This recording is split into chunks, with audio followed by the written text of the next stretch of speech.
Fala pessoal, eu sou Henrique Massaro e esse é o Troca Letras. Eu tô aqui no início desse vídeo para dar alguns recados. Primeiro, pedir para vocês se inscreverem no canal. Eu descobri aí ao longo desses meses que isso realmente funciona e é muito importante, muito mais do que eu ficar divulgando esse vídeo nas redes sociais. O engajamento aqui dentro da plataforma é o que conta mais. Então, se vocês puderem dar essa força, dar essa moral aqui pro canal, eu agradeço. O segundo recado é dizer que o canal tá voltando aí depois de alguns meses no limbo do YouTube, digamos assim, porque eu achei que era necessário dar uma repensada no conteúdo. Basicamente porque a coisa estava ficando um pouco bagunçada. Esse canal aqui nasceu como um podcast para conversar com comunicadores, e não é que ele vai parar de ser exatamente isso, mas a gente vai começar a dar uma segmentada. Eu vinha conversando com comunicadores de forma geral, de áreas muito distintas, papos que não conversavam entre si, e isso aqui dentro do YouTube acaba que não funciona tão bem. Então, a partir de agora, eu vou começar a aprofundar um pouco mais nessa área que é a minha grande paixão, que é a contação de histórias, literatura principalmente, mas eventualmente também outras formas de narrativa, como cinema e até mesmo jornalismo, que é a minha área de formação. E nesse primeiro vídeo de retorno do canal, dessa segunda temporada, vamos dizer assim, eu recebo a Renata Belmonte, que é escritora, autora desse livro aqui, desse romance, Mundos de uma Noite Só, publicado pela editora Faria e Silva, uma das melhores leituras que eu fiz aí nesse ano de 2021. Basicamente, a gente vai conversar aqui sobre os detalhes da história do Mundos de uma Noite Só, e de uma forma muito resumida, esse livro conta a história de uma mulher que, quando completa 30 anos, encontra um livro entre as coisas de sua mãe, e com isso ela parte em busca da sua própria história, ela mergulha na própria história e na história que ela até então não conhece muito bem da sua própria família. É um livro cheio de mistérios, uma narrativa em que o leitor é pego pela mão, pela autora, e junto com a protagonista vai mergulhando e desvendando esses mistérios a cada virada de página e de capítulo. Ele levanta muitas questões importantes, dialoga com uma realidade brasileira, atual e também histórica, e a principal temática dele, talvez não, com certeza é o feminino. A grande premissa da Renata aqui é o que é se tornar uma mulher. Mas ela faz isso com tamanha habilidade que conquista e dialoga com todos os públicos, homens, mulheres, enfim, todo mundo consegue dialogar com vários aspectos desse romance. Se vocês quiserem saber mais detalhes, eu escrevi um longo texto sobre Mundos de uma Noite Só para o jornal Correio do Povo, vou deixar linkado aqui na descrição do vídeo. Assim que acabar o nosso papo aqui, pode correr lá para dar uma conferida nesse material. Vou parar de falar agora, porque eu não quero entrar em muitos detalhes da história e principalmente porque eu quero que vocês curtam o meu papo com a Renata Belmonte.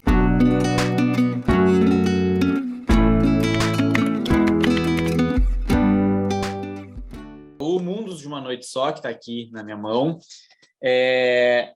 eu, quando escrevi sobre ele, eu falei o seguinte, que ele é um livro muito difícil de... Sempre é, né? Mas ele é um livro muito difícil de colocar um resumo em poucas linhas. De dizer sobre o que é a história, porque ele tem muitos detalhes, muitas questões internas. Isso foi um desafio para ti, quando tu precisa falar sobre ele, quando tu precisa resumir ele? Como que tu costuma dizer, quando alguém te pergunta sobre o que é Mundos de uma Noite Só? É um desafio, porque nada do que eu diga dá conta dos muitos personagens que tem no romance e das muitas histórias que se entrelaçam e terminam, outras ficam em aberto, porque, enfim, fazem parte de uma cadeia, né?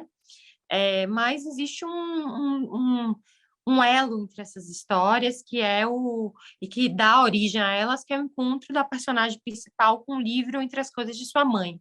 Então, sempre que eu vou falar do romance, eu parto desse discurso inicial, porque dentro de um livro cabe muitas histórias, né? Então, quando a personagem também encontra um livro nas coisas de sua mãe, nesse livro ela acha também muitas histórias. Então, até fica brincando, fica parecendo é uma metáfora disso que a gente está falando, né? Eu, com a própria personagem, eu falo disso que eu tô dessa dificuldade, né?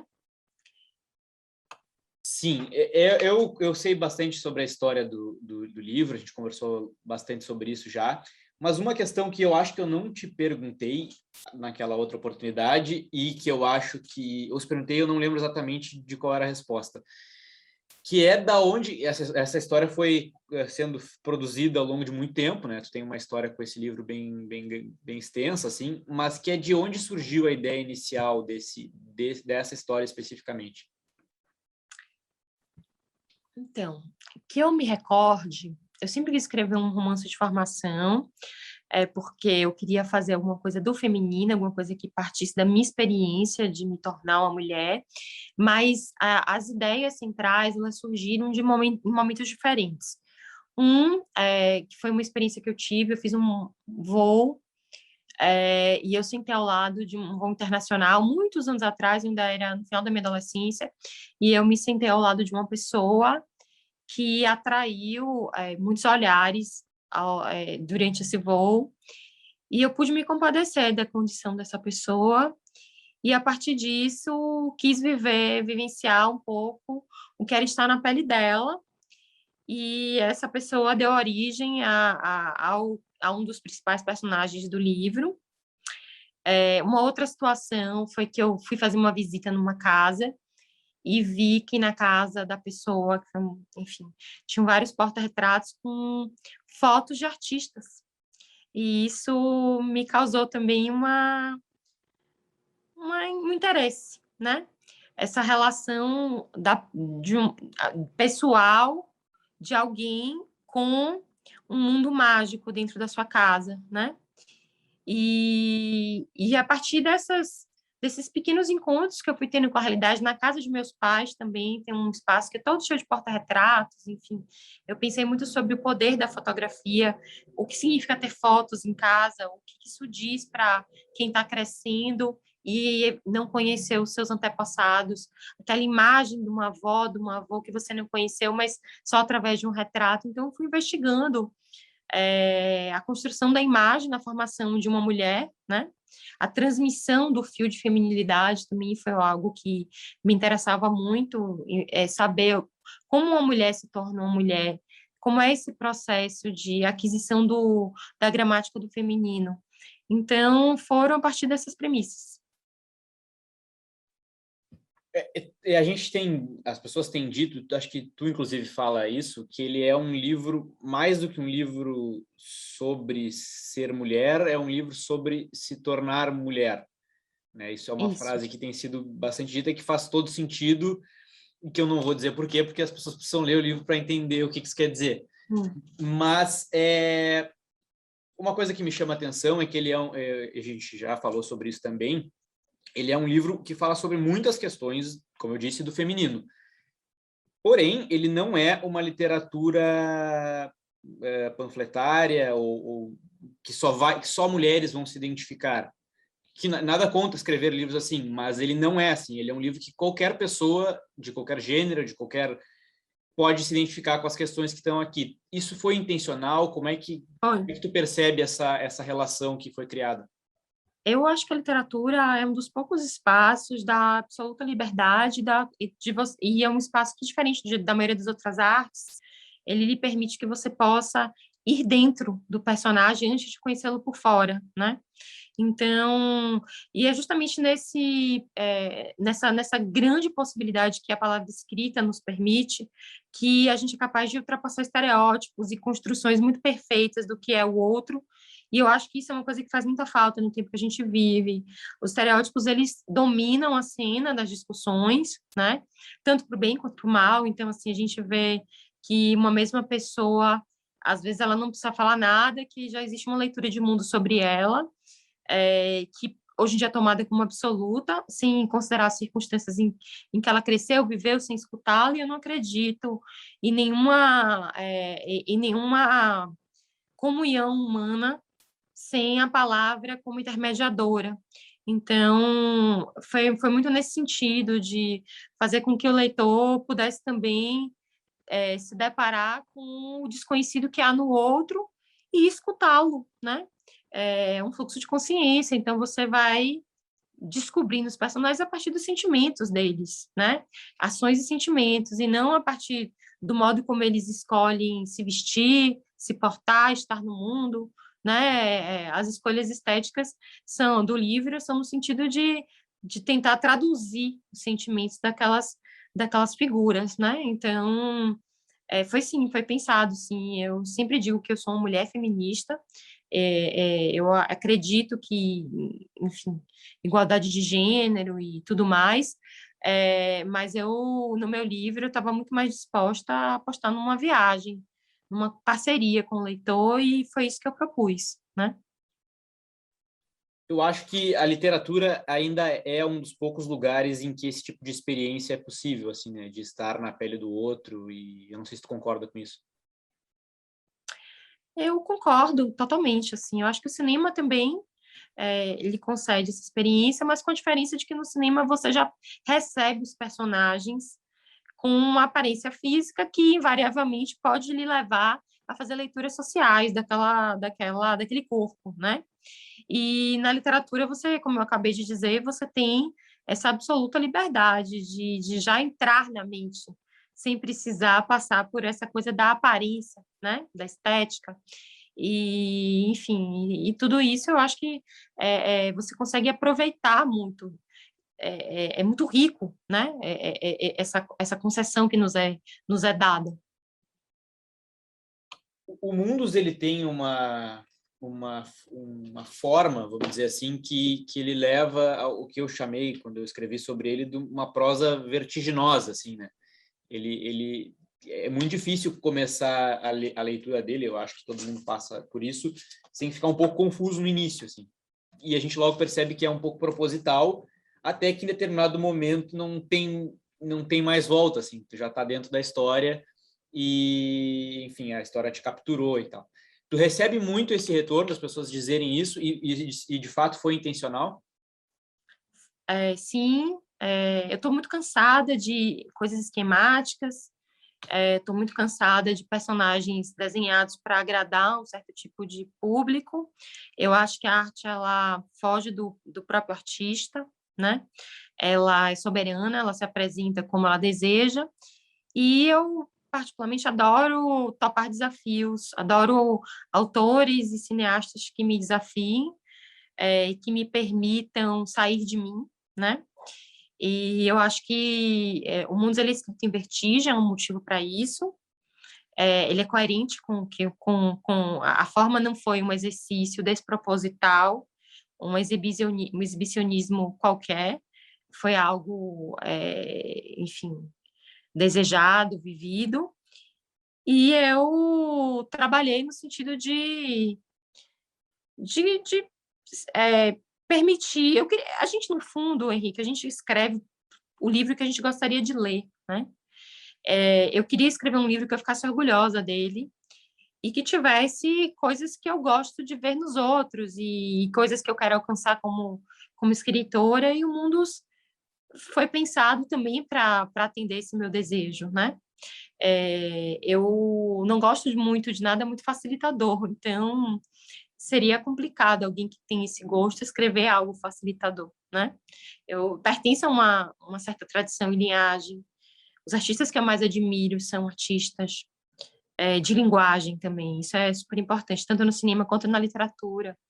Então, eu sou tributária dessas pessoas.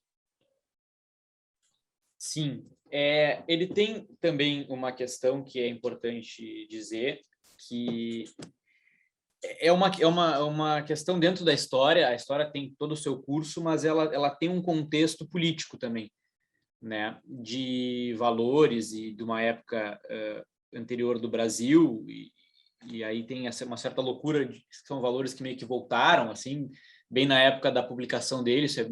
A gente falou sobre isso também, isso é muito louco. Tu quis ambientar nesse período justamente por uma questão. Só para explicar para quem não sabe, eu estou falando, tem uma parte do livro que se passa algumas décadas atrás. Não sei se isso é um spoiler, mas é uma época, né, de menos tolerância e tal. Isso foi proposital também? Como é que tu recebeu essa questão de ele de repente se tornar tão atual? Eu recebo isso com imenso espanto, isso me faz repensar tudo aquilo que eu pensava sobre a vida mesmo, porque eu sempre acreditei no livro como um organismo vivo, mas o Mundus, ele dobrou minha aposta nisso, né? Eu sofri muito ao longo do processo de publicação, tive uma série de desacertos, e não fazia sentido para mim, mas a verdade é que o próprio tempo que a gente vive deu uma outra camada ao texto, né? E isso era algo que nenhum escritor pode prever, nenhum artista pode prever, que seu livro ele vai se tornar mais atual anos depois do que quando ele foi escrito. Isso e aí me faz saber que existe sei lá, uma inteligência superior, uma coisa do... Eu não sei dizer exatamente o que é isso, mas me coloca em sintonia com algo que é maior do que eu, né? Que é maior do que o meu desejo, maior do que a minha vontade. É como se... Eu tenho um livro, meu segundo livro chama O Que Não Pode Ser, que ele fala sobre encontros entre pessoas em situações de dificuldade, e tem o conto que dá origem ao livro, chama O Que Não Pode Ser. Ele diz que tem certas coisas que, por mais que você se esforce, por mais que você tente, elas não vão acontecer, porque existe uma impotência do humano, né? E isso é muito duro de você aceitar, né? E o que eu acho que o mundo me mostrou é que, assim, a minha impotência diante das negativas que eu recebi, diante dos desacertos, havia uma fala para isso, havia um motivo para isso. É claro que eu ficava me questionando, será que esse livro nunca vai ser publicado? Eu tive um longo tempo de maturação, de mergulho nele, será que vai ser um trabalho jogado no lixo?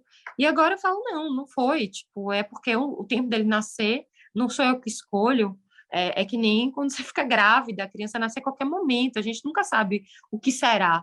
Então, essa aposta no desconhecido foi um aprendizado para mim. É muito difícil a gente sempre tenta pensar que é como se fosse um trabalho, enfim, algo que a gente faz, mas eu acho que a arte, o livro, ele nos escapa, assim, é impressionante. Então, enfim, eu acho que eu te respondi, né, Sim, com certeza. Para a gente fechar o papo sobre o Mundus, tem uma coisa que é algumas pontas precisamente abertas no livro, que eu identifiquei, que me prenderam muito e que fiquei pensando sobre elas um bom tempo. As pessoas têm te perguntado muito sobre isso, agora que até inclusive que o livro, o Mundo está, né, ganhando cada vez mais leitores. Como é que tu está lidando com isso? Muita gente detesta isso, muita gente adora, né? Muita gente fica curioso para o segundo volume, né? Então fica ansioso para saber se o que ele achava que estava em aberto vai estar lá. Essa aposta no não saber é uma coisa que eu acho que se torna cada vez mais relevante nesse tempo da gente, que todo mundo supõe que sabe tudo, né? Supõe que tem que dar conta de tudo, supõe que precisa falar sobre tudo. Esse tempo de calma, esse tempo de espera, é muito difícil ter um livro que trabalha com essas premissas, que não entrega coisas muito perfeitas, enfim, que depende de um leitor interpretativo, um leitor que se coloca também como protagonista para tirar do livro aquilo que ele supõe que é. Mas a gente, quando escreve um livro, a gente sabe que tem que estar disposto a também não agradar, né? E o que eu queria fazer era isso. Mais do que eu queria fazer, o que o livro me pediu foi isso. E eu fiz alguma coisa que estava dentro do discurso íntimo do próprio romance. Ele começava com um pacto ficcional que foi proposto, não foi uma coisa aleatória, né? Foi uma coisa que era assim absolutamente coerente com os personagens do romance, com a própria estrutura narrativa. Foi isso que ele me pediu. É lógico que eu posso escrever no futuro um livro mais esquemático, eu posso fazer tudo, entendeu? Mas nesse romance não cabia fazer coisas muito delineadas. E eu acho que isso se apresenta como uma coisa também, curiosamente, que conversa com os novos tempos, porque por que a gente tem que dar conta de tudo? Por que a gente tem que respirar integralmente e saber preto no branco que está lá? Por que a gente não pode ter um trabalho de fabulação próprio? Cadê a capacidade de fabulação das pessoas, de imaginação? São perguntas, né, Henrique, que se apresentam enquanto eu formulo essa resposta. Mas eu gosto de coisas assim, sabe? E ele, enfim, está em linha com isso. Espero que vocês tenham curtido meu papo com a Renata Belmonte. Eu tô aqui só para lembrar mais uma vez que ela vai voltar ainda para falar sobre um outro assunto aqui nas próximas semanas, alternado aí com outros convidados que a gente está recebendo aqui no Troca Letras. E também para lembrar que quem não quer esperar por esse tempo todo, quer ouvir a conversa na íntegra com ela, ela está disponível em formato de podcast no Spotify e em outros agregadores de podcast. É só procurar por Troca Letras, tudo junto, que vocês vão encontrar. Até semana que vem. Tchau!